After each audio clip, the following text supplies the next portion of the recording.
अस्सलामुअलैकुम मोहतरम नाजरीन, बिस्मिल्लाहिर्रहमानिर्रहीम।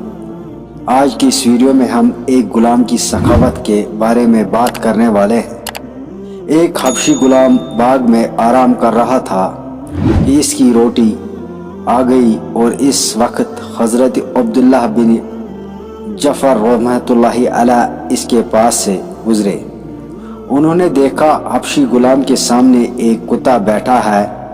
गुलाम ने काम करते करते एक रोटी इस कुत्ते के आगे डाल दी।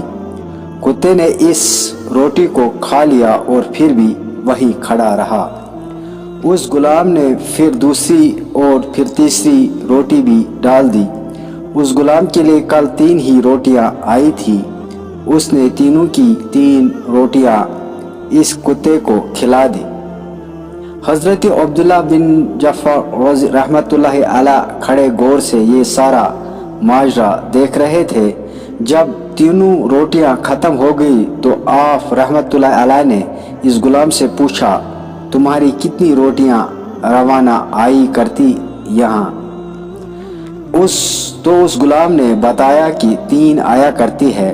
हज़रत अब्दुल्लाह बिन जफ़र रहमतुल्लाहि अलैह ने पूछा, फिर तुमने तीनों क्यों कुत्ते को खिला दी? गुलाम ने जवाब दिया, हजरत यहाँ जंगल में कुत्ते नहीं रहते। ये गरीब भूखा कहीं दूर से सफ़र करके आया है, इसलिए मुझे अच्छा न लगा कि इसे ऐसे ही वापस कर दूं। तो आप रहमतुल्लाहि अलैह ने इस गुलाम से पूछा, फिर तुम आज क्या खाओगे? ये सुनकर गुलाम ने कहा, एक दिन का फाका कर लूँगा, ये कोई ऐसी बड़ी बात नहीं। हज़रत अब्दुल्लाह बिन जफ़र रहमतुल्लाहि अलैह ने इस गुलाम का जवाब सुनने के बाद अपने दिल में कहा, लोग मुझे कहते हैं बहुत सखावत करता है, लेकिन इस गुलाम के एहसार के मुकाबले में मैं तो कुछ भी नहीं हूँ। ये ख्याल करके वो शहर गया, बाग के मालिक से मिले, इससे वो बाग और गुलाम खरीद ले। फिर गुलाम के पास पहुँचे और इससे कहा, मैंने ये बाग भी लिया है और तुम्हें भी खरीद लिया है, और अब मैं तुम्हें आज़ाद करता हूँ, ये बाग भी तुम्हें देता हूँ।